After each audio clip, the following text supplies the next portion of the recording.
5 సంవత్సరాలు ఈ రాష్ట్రంలో ప్రధానమైనటువంటి శాఖలు 70% మంది బతుకుతున్నటువంటి శాఖలు, ఈ రాష్ట్రానికి ఆదాయ మార్గాలను తీసుకొస్తున్నటువంటి శాఖల్ని 5 సంవత్సరాలు తాళమేసి బిగించినటువంటి వ్యక్తి ఈ రోజు ఆ శాఖల గురించి మాట్లాడుతున్నాడు. ఈ రోజు వ్యవసాయ అనుబంధ శాఖలు ఈ రాష్ట్రంలో 60-70% మంది వ్యవసాయం అనుబంధ రంగాల మీద ఆధారపడ్డారు. అందులో రాష్ట్రానికి ఎక్కువ ఆదాయ వనరులు వచ్చినటువంటి శాఖ వ్యవసాయ అనుబంధ శాఖలు. 5 సంవత్సరాలు ఒక్కటంటే ఒక్కటి రైతు గురించి నువ్వు చేసి ఇది నేను చేశానని చెప్తే ఎవరమైనా సరే గౌరవిస్తాం. ఒకవేళ ఆయన చేసిన మంచి విషయాలుంటే తీర్చుకొని ఆచరిస్తాం. 5 సంవత్సరాల్లో అతి ప్రధానమైనటువంటిది శాఖలో సాయిల్ టెస్టింగ్ అనేది ఒక్కరికి ఒక్క సెంటు భూమికి సాయిల్ టెస్టింగ్ చేసి ఒక్క కార్డైనా నువ్వు ఇచ్చావని నిరూపించగలిగితే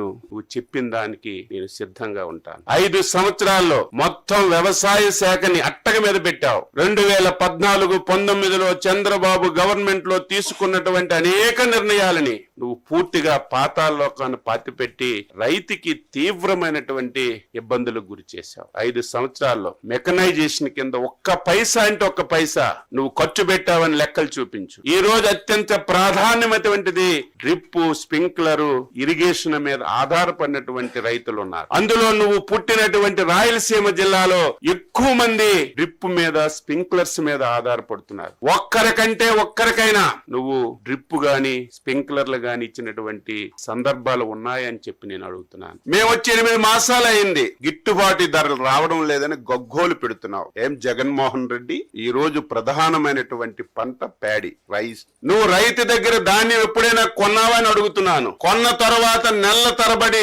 రైతుకు ఒక పైసా ఇచ్చావని చెప్పి నేను అడుగుతున్నాను. ఛాలెంజ్ చేస్తున్నాను. మేము అధికారం వచ్చిన నాటికి 1600 కోట్లు ధాన్యం కొన్నటువంటి రైతులకు నువ్వు బకాయి ఉంటే, ఆర్థికంగా సమస్యలున్నా ఇబ్బందులున్నా రైతే మనకి ప్రాధాన్యతని 1600 కోట్లు నువ్వు పెట్టినటువంటి బకాయిలు తీర్చినటువంటి ప్రభుత్వం ఈ ప్రభుత్వం కాదని నువ్వు చెప్పగలవని అడుగుతున్నా.